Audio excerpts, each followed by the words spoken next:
Wow, sobrang ganda. Sobrang ganda ng view, promise. No, no, no, no.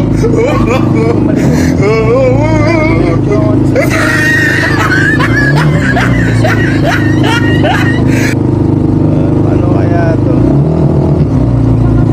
Ha?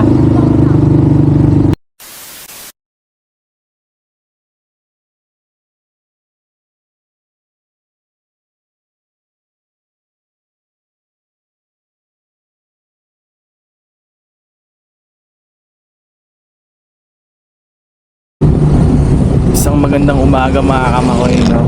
Okay, so day 2 tayo ngayon sa Bicol.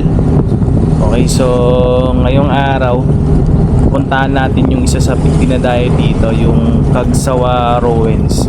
Okay, yung lumang simbahan. Dapat yung pupuntahan natin ngayon na yung Mayon Skyline. Yun nga lang kasi bawal kasi alert level 2 ata si Mayon Volcano ngayon. So nag-aalboroto, so bawal doon. So doon muna tayo sa Cagsawa Ruins na. So samahan nyo ako mga kamakoy, no? Mga magandang tanawin na mapuntahan natin. So let's go.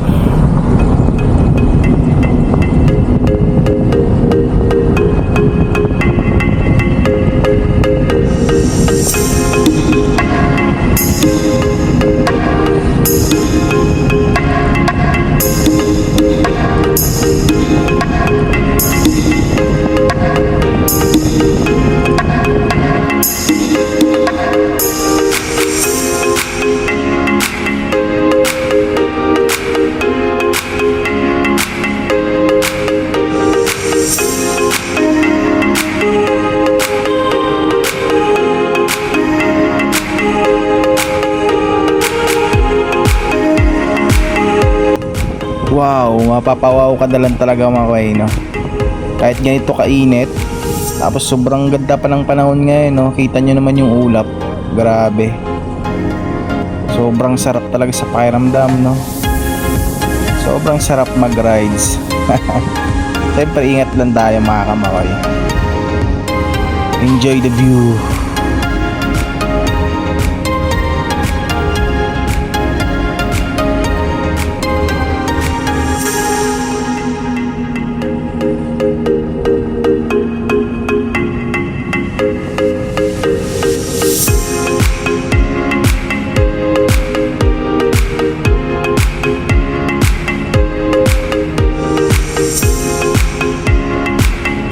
Alam mo yung tipong ikaw lang yung dumadaan sa daan, tapos walang ka-traffic tapos yung simoy ng hangin, yung preskong presko. So parang sarap sa pakiramdam, sarap mabuhay. So mga kamakoy, mula dun sa bahay natin, so mga nasa 45 minutes, no? So nasa kanto na tayo ng Cagsawa Ruins. So papasok na tayo doon, diba? So mula dito at matatanaw na natin yung Bulkang Mayon. Kaso parang sobrang maulap sa ngayon mga kamakoy. Ayan, no? Kapal ng ulap, men. Okay, so yung mamaya, anong tawag yan, ATV ba yun? So try natin yan mamaya, sana mura lang, no? Okay, so pag kunti lang naman pupunta, alam ko mga naka-promo yan, mga naka 50% discount, sana. Okay, so para masubukan natin. O yan yung Bulkang Mayon, kaso yun nga, oh, may ang kapal ng ulap, halos half lang makikita natin mga kamakoy. Pero since nandito na tayo, na natin, na-enjoy na natin.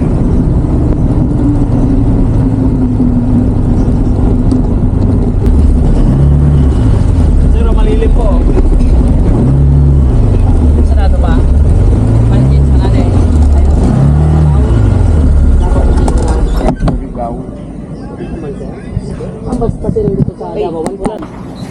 Okay, so this is it, Pansit Bato. Hindi, joke lang.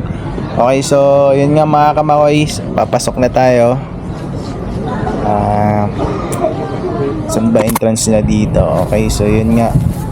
So mula dito natatanaw ko agad yung pinakasikat na tanawin dito, no? Yun nga, yung Rowan's simbahan ba yun? Yung parang pumutok yung bulkang Mayon, yan lang natira. Okay, so meron tayong entrance daw na 20 pesos. So murang mura. So pwede pala papasok yung motor dito, no?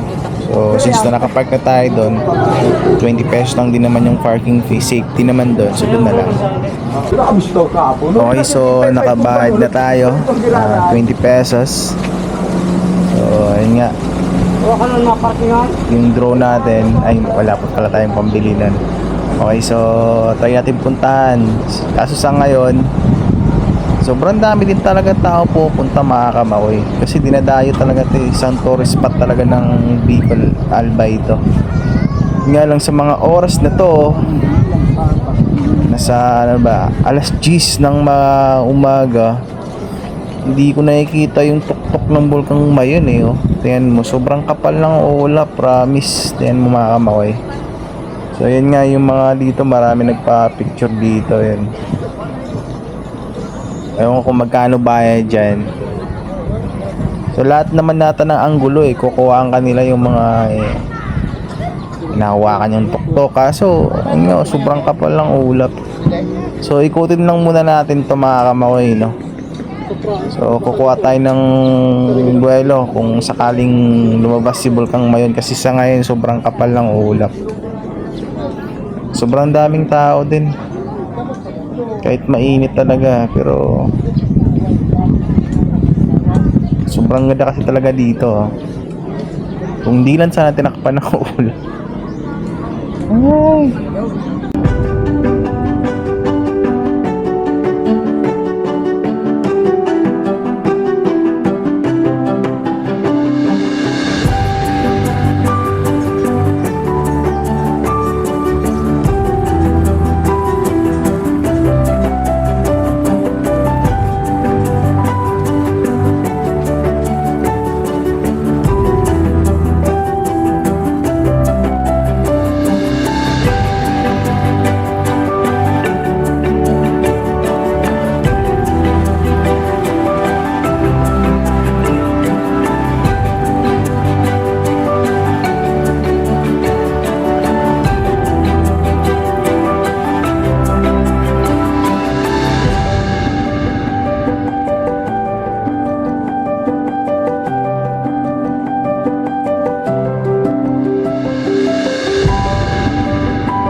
Okay, so mga alas 30 minutes na ako nagantay, nakakain ako lahat-lahat, kaso ayaw pa rin pakita ng Mayon.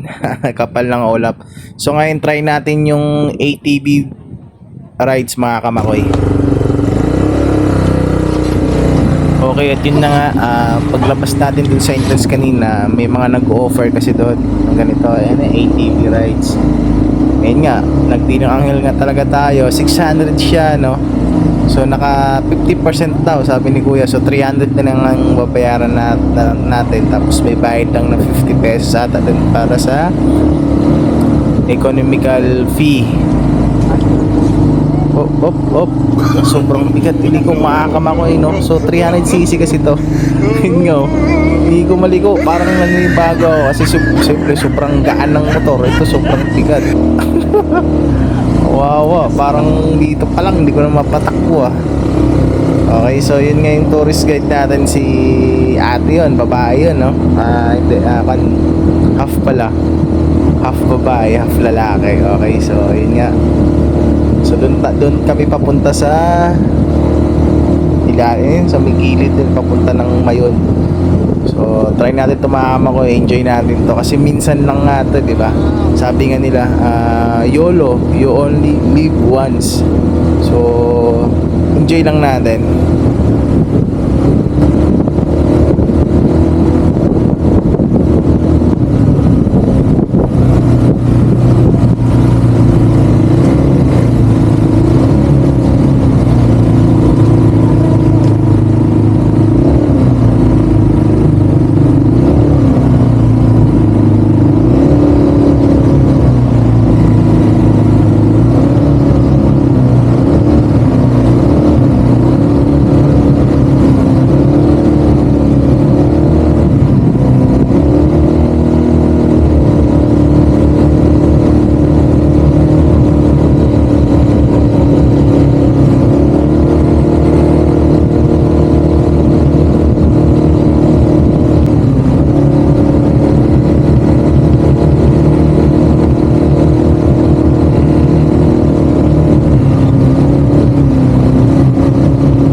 So napapansin ko habang palayo kami ng palayo, papangit na buhok, sanggalat, diretso pa.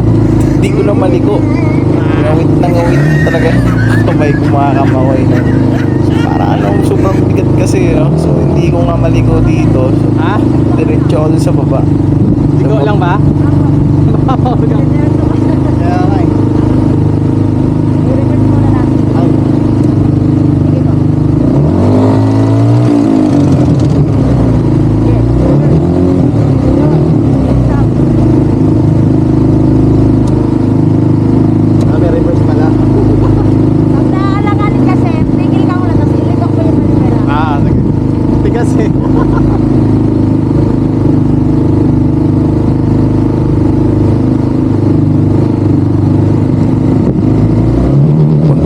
Tayo mga kamakoy, no? Sobrang alay na po kasi talaga yung kamay ko.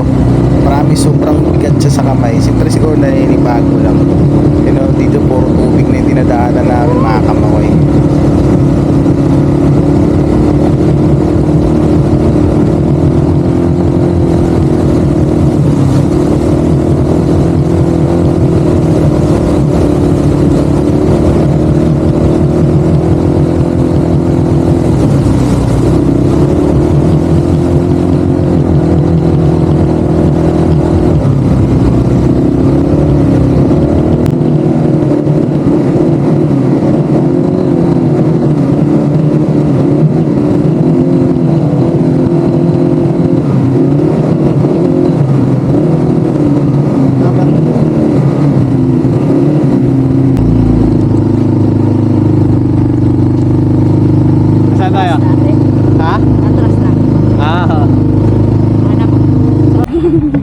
Okay, so sabi ni ate dito, pahinga daw muna tapos picture daw muna kami. Okay, so let's go.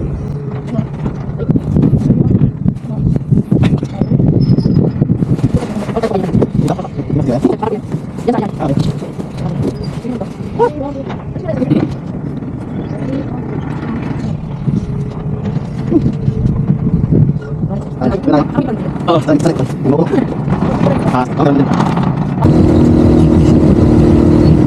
so back to rides na ulit. Sabi pa daw mas malala pa daw dan dito. Halos puro tubig na daw, no? So let's do this, mga kamoy. Let's go, enjoy.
Okay, so mga kamakoy, yun na nga, pabalik na kami dun sa parking area. So halos na sa 30 40 minutes din yung ikot namin, no?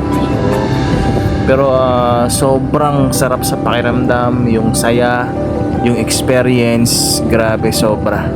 So minsan lang to, di ba?